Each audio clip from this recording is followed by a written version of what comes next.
Hello दोस्तों, आज हम बात करेंगे समानुपात यानी कि प्रपोर्शनल, एंटी प्रपोर्शनल और उसमें यूज होने वाले कांस्टेंट क्वांटिटी।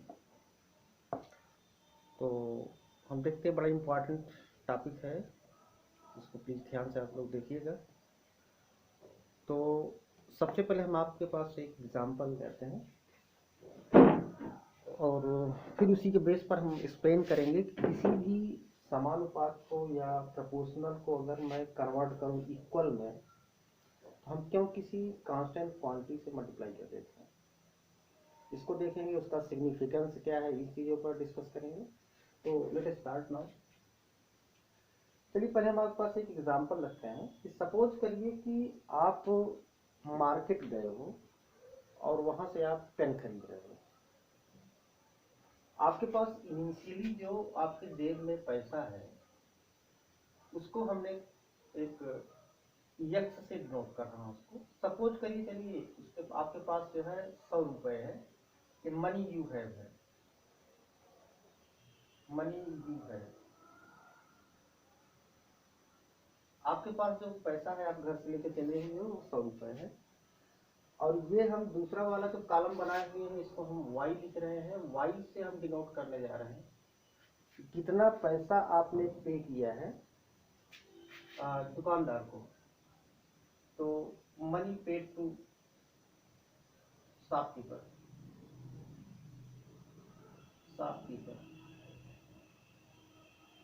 और तीसरे कॉलम में हमें लिखने जा रहे हैं कि इसके एवज में जो आपने पे किया हुआ है उसके रिस्पेक्ट में आपको कितना, सपोज करिए चलो पेन आप खरीदने गए हुए, आपको कितना पेन उसने दिया, तो चलो हम यहाँ लिख देते हैं नंबर ऑफ पेन। तो हमने 3 कॉलम बनाए। यक्स डिनोट कर रहा है कितना आपके पास पैसा बचा है, या ये जो आप 100 रुपीज आप लेके गए हुए हो, तो उसमें से आप जो है कुछ उसको दोगे, जो आपको बच जाएगा हम एक्स में लिखेंगे। जेड ऐसा होगा कि कितना उस आपको पेन अगर खरीदना है तो कितना आपने जो है पेन आपको दिया। चलिए पहले 100 रुपीज था, तो आपने इसका मतलब कि शॉपकीपर को कुछ नहीं दिया, तो उसने भी आपको कुछ भी नहीं दिया। इस यहाँ भी आपको लिख देते हैं 0। यहाँ पर जेड भी आपका क्या हो गया, 0 दिया। आपने अगर उसको, चलो अगर मान लो कि 20 रुपए दिया हुआ है, तो आपके पास बचा कितना, 80 रुपए बचा है। और उसके कारण उसने आपको 4 पेन दे दिए। चलो एक ये हम केस लेते हैं, इसको बी लेते हैं। सी में क्या किया, अगर आपने उसको सपोज करो चलो 60 रुपए दिया, उसने आपको 12 पेन दे दी, आपके पास पैसा बचा है 40 रुपए। एक केस और ले लेते हैं, चलो डी ले लेते हैं। आपने उसको दिया है, चलो 70 रुपए दिया है, उसने आपको 14 पेन दी है और आपके पास बचा हुआ 30। अब यहीं पे हम पूरा जो है इसका ये समझेंगे कि क्यों हम कांस्टेंट क्वांटिटी यूज करते हैं, प्रोपोर्शनल का मतलब क्या है, एंटी प्रोपोर्शनल मतलब क्या है। चलिए इस समय आपने 100 रुपए दिया, 100 रुपए आपके पास है ऑलरेडी, आपने उसको कुछ नहीं दिया, उसने कोई पेन नहीं दिया। आपने उसको 20 रुपए दिया तो उसने 4 पेन दिया और ये 80 रुपए आपके पास बचा हुआ। 60 रुपए आपने दिया उसको दुकानदार को, तो आपके पास 40 बचा और 12 पेन उसने आपको दे दी। और 70 रुपए जब दिया तो उसने 14 पेन दे दी और 30 रुपए आपके पास बचा। अब यहीं से सारा हम जो है क्लियर करेंगे। इसमें आप देखिए, इसमें इसमें क्या रिलेशन है। ये क्वांटिटी जब घट रही है तब ये वाली बढ़ रही है। अब इसका मतलब हुआ ये x y का फंक्शन है, इसको हम लिखेंगे x is the function of y। ऐसे लिख सकते हैं मैथमेटिकली। इसमें इंटर में है ये सब पूरा, कैसे फंक्शन और रिलेशन को कैसे हम निकालेंगे। तो इसका मतलब ये होता है, अगर लिखा जाए x is the function of y, means x depend करता है y पर। y की वैल्यू अगर आप कम ज्यादा करोगे तो x पर उसका असर होगा। इसका मतलब ये हुआ, जैसे आप कोई सर्किल है मान लीजिए, सर्किल में क्या होता है, कि सर्किल का अगर आपको एरिया निकालना हो तो that is depend on r square, radius के स्क्वायर पर। तो अब इसको जब हम इक्वल करते हैं, हमेशा जानते हुए एक कांस्टेंट क्वांटिटी जिसका नाम पाई होता है वो लग जाता है। तो इसको हम लिखेंगे क्या कि a is the function of r square. इसको हम इस तरह से मैथमेटिकली लिखेंगे कि a डिपेंड कर रहा है आर स्क्वायर पर, a equal to f r square. अब इसको आप जब प्रोपोर्शनल से इक्वल में कन्वर्ट करते हो समानुपात से, तो क्या होता है, किसी कांस्टेंट क्वांटिटी से मल्टीप्लाई हो जाता है। हम इसी बात पर आज डिस्कस करते हैं कि कांस्टेंट क्वांटिटी क्यों आती है, इसका सिग्निफिकेंस क्या है, क्या ये अलग अलग हो सकती है हर क्वेश्चन के लिए, सब देखेंगे। x equal to f i, अब आगे आते हैं। तो x जैसे जैसे बढ़ रहा है वैसे वैसे इसमें उल्टा हो रहा है, यानी कि हम इसको क्या लिख सकते हैं ऐसे, x प्रोपोर्शनल टू 1/y। इसको हम ऐसे लिखेंगे x प्रोपोर्शनल टू 1/y। मतलब अगर इसका अंश बढ़ रहा है, इसका हर बढ़ रहा है, यानी कि x जो है ये एंटी प्रोपोर्शनल में है y के, इसको हम पढ़ेंगे। x is the anti proportional of y। अच्छा, x का z के साथ में क्या रिलेशन है, x जब जैसे जैसे ये जो है कम हो रहा है वैसे वैसे ये बढ़ रहा है, मतलब x प्रोपोर्शनल टू 1/z भी है। पहला रिलेशन एक ये निकला, दूसरा रिलेशन ये निकला। अब y और z में जरा सब देखें क्या है। जब ये y बढ़ रहा है, 20 है तो 4 है, ये 60 है तो 12 है, मतलब जैसे जैसे ये इंक्रीज कर रहा है वैसे वैसे ये इंक्रीज कर रहा है। इसको हम लिखेंगे y प्रोपोर्शनल टू z, मतलब y बढ़ने के साथ में z भी आपका इंक्रीज हो रहा है। हम इसको ऐसे लिखेंगे प्रोपोर्शनल टू z। अगर एक उल्टा काम हो रहा है, एक बढ़ने से दूसरा कम हो रहा है, तो हम उसको लिखेंगे 1/।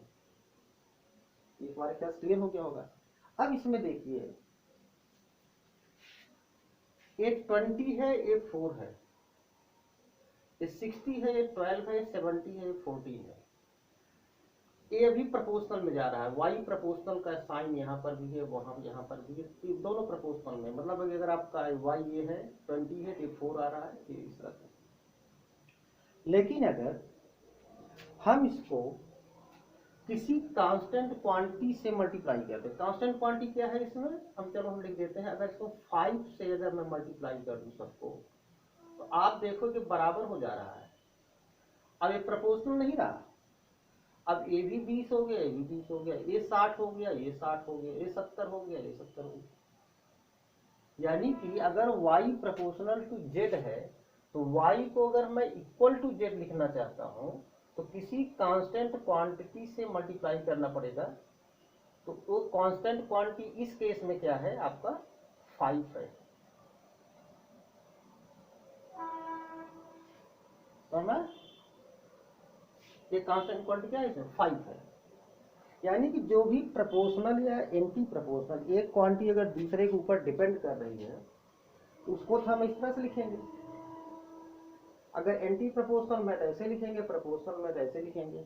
लेकिन आप जैसे ही उसको आप इक्वल करने की कोशिश करोगे, तुरंत ही आपको एक कांस्टेंट क्वांटिटी से मल्टीप्लाई करने पड़ेगा, और उस कांस्टेंट क्वांटिटी इस केस में, इस एग्जांपल में आपका जो है 5 है। आप देख रहे हो कांस्टेंट इसलिए है कि इसकी वैल्यू कहीं बढ़ नहीं रही है, तो प्रोपोर्शनल से इक्वल में कन्वर्ट हो गया। अब आपके बाद से अगर आप कोई भी अगर इस तरह से है, x प्रोपोर्शनल टू या एंटी प्रोपोर्शनल में है, उसको जब भी आप इक्वल करोगे तो प्रोपोर्शनल या एंटी प्रोपोर्शनल अगर आप हटाते हो तो हमेशा एक कांस्टेंट क्वांटिटी से मल्टीप्लाई कर दोगे। इसीलिए जो है यहाँ हमेशा एक कांस्टेंट क्वांटिटी, जैसे f force is directly proportional to acceleration होता है, f इक्वल टू करते हैं तो m से मल्टीप्लाई कर देते हैं। जो भी आपके नियम है, आपका सरकमफरेंस किसी सर्किल का ये होता है प्रोपोर्शनल टू r। जब हम जैसे ही हम इसको जो है इक्वल करते हैं, सरकमफरेंस इक्वल टू 2π से मल्टीप्लाई कर देते हैं इनटू r। 2π हमेशा कांस्टेंट होगा, आप कोई भी सर्किल उठा देखिए। चलिए इस पर अब इसका एप्लीकेशन देखते हैं थोड़ा सा, कि हम कैसे इसको यूज कर सकते हैं अपने क्वेश्चन को सॉल्व करने में। बड़ा आसान सा तरीका एक मैं बता रहा हूँ।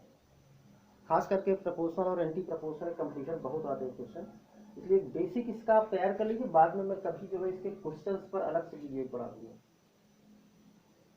चलिए अभी मैं एक छोटा सा एग्जांपल लेता हूँ। चलिए मान लीजिए कि आपके पास 5 आदमी हैं, 5 पर्सन है। अब वो जो पैसा अर्न कर रहे हैं वो मान लीजिए आपका 1500 रुपए है। 5 आदमी है, 1500 रुपए वो कमा रहे हैं मिलकर। तो ये दोनों अगर आदमी बढ़ेंगे तो रुपए बढ़ेगा। इसका मतलब कैसे साइन लगेगा, प्रपोर्शनल का। और यहां पर हम क्या करेंगे, एक कांस्टेंट क्वांटिटी के से मल्टीप्लाई करेंगे, तब ये हो जाएगा आपका बराबर। कभी भी सीधा 5% इज इक्वल टू 1500 रुपीज मत लिखिए, नहीं तो ये दोनों की यूनिट अलग अलग है और आपको कुछ नहीं पर गलत हो जाएगा, तो मैथमेटिकली ठीक नहीं है। हमेशा एक कांस्टेंट क्वांटिटी मल्टीप्लाई कर दीजिए। अब जो है क्वेश्चन अगर मैं उठाऊं कि चलिए 8 आदमी कितना कमाएंगे, है तो एकदम सिंपल सा, लेकिन सर कॉन्सेप्ट समझिए। अगर यहाँ पर आदमी 8 है, 8 पर्सन है, तो यहाँ पर 1500 है, तो हम उसको चलो मान लेते हैं कि ये आपका यक्स रुपीज कमाते हैं। हमको पता नहीं है 8 आदमी कितना कमाएंगे, तो यक्स रुपीज मान लिए। चलिए आपका इक्वेशन 1 डाल दिए, इसको इक्वेशन 2 डाल दिए। अब इक्वेशन 1 अपान इक्वेशन 2 करेंगे तो क्या आएगा, इधर आपका 5/8 बचा, इधर आपका k से k कैंसिल हो जाएगा जब डिवाइड करेंगे, तो आ जाए आपका 1500/x। अब इसको क्रॉस मल्टीप्लाई कर दीजिए, तो 5x equal to 1500 into 8, x equal to कितना होगा 1500 इंटू 8/5। 5 से कट गया 300 और 300 इंटू 8 2400 रुपीज। ये तो रही बात जब दोनों प्रपोर्शनल में है, अगर जैसे नंबर ऑफ पर्सन बढ़ेगा उतना ही ज्यादा आपको रुपए बढ़ेगा, दोनों प्रपोर्शनल में है, ये आपको ध्यान रखना है। अब अगर दूसरा क्वेश्चन ये है कि चलो 5 आदमी किसी काम को 8 दिन में करते हैं, एक हमारे ख्याल से क्लियर हो गया होगा। अगर आपको यहाँ पर दोनों चीजें एक साथ बढ़ रही हो, जैसे इसमें हमने लिखा था y प्रोपोर्शनल टू z, तो 5 प्रोपोर्शनल टू, आपको यहाँ पर लिख दीजिए 5 proportional to 5 person is proportional to 1500 rupees. जब इसको आप इक्वल करोगे तभी यहाँ पर एक कांस्टेंट क्वांटिटी से मल्टीप्लाई होगा, ये आपको करना जरूरी है।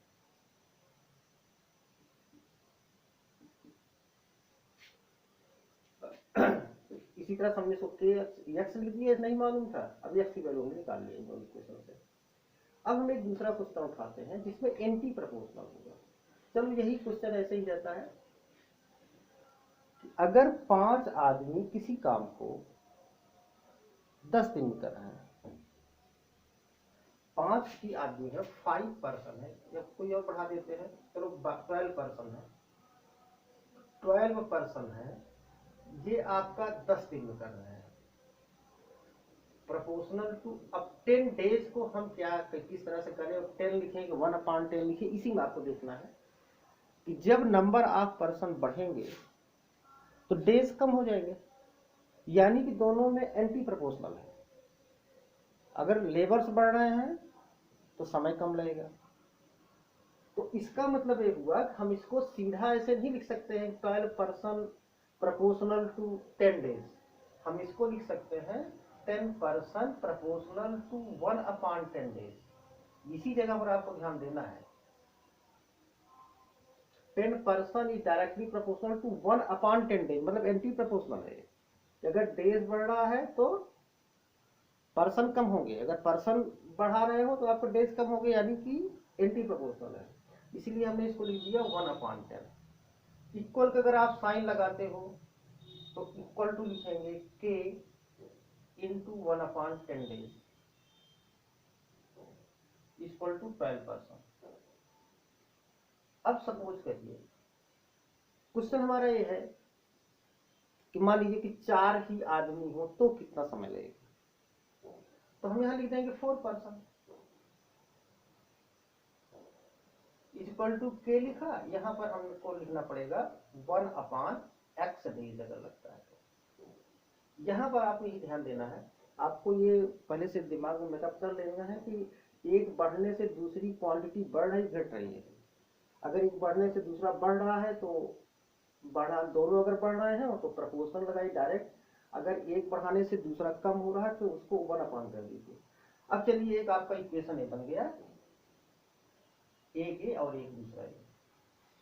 अब इसको अगर 1 डिवाइड करो, मतलब हमको x की वैल्यू निकालनी है तो 1/2 करोगे अगर, तो लेफ्ट हैंड साइड को लेफ्ट हैंड साइड से और राइट हैंड साइड ऐड, तो 12/4 इक्वल टू, इसको इसमें के कट जाएगा, x ऊपर जाएगा तो x/10। तो x कितना हुआ 10 आएगा, यहाँ मल्टीप्लाई करेगा, 4 डिवाइड कर रहा है तो 12/4 ऑलरेडी है, 10 इधर आके मल्टीप्लाई कर लेगा, 4 3 हो गया, 10 इंटू 3 दैट इज 30 डेज। यानी कि x जो है आपका 30 डेज आया। अगर 12 आदमी 10 दिन में कर रहे हैं तो 4 आदमी करेंगे उसको 30 दिन में। ये आप इसका सिस्टम देख लीजिए कितना आसान बना देगा सारे आपके प्रोपोर्शनल और एंटी प्रोपोर्शनल के क्वेश्चन को। और ये आप समझ गए होंगे कि इसमें हम प्रोपोर्शनल को खत्म करने के लिए हमेशा एक कांस्टेंट क्वांटिटी का इस्तेमाल करते हैं। जितने भी फिजिक्स केमिस्ट्री या मैथ में आपके पास क्वेश्चन होंगे तो अगर एक क्वांटिटी दूसरे पर डिपेंड होगी तो हमेशा इसको इक्वल करने में, इक्वल अगर में लिखते हैं तो एक कांस्टेंट क्वांटिटी से मल्टीप्लाई करनी पड़ती है। यहाँ इस केस में आपका 5 आ रहा था, यहाँ हमको नहीं मालूम था, हमने उसको के लिख दिया है। और अच्छा के जो है, के का भी यूनिट होगा, यूनिटलेस भी हो सकता है लेकिन हो भी सकता है, ऐसा नहीं कि के जो है यूनिटलेस क्वांटिटी होगी हर केस में।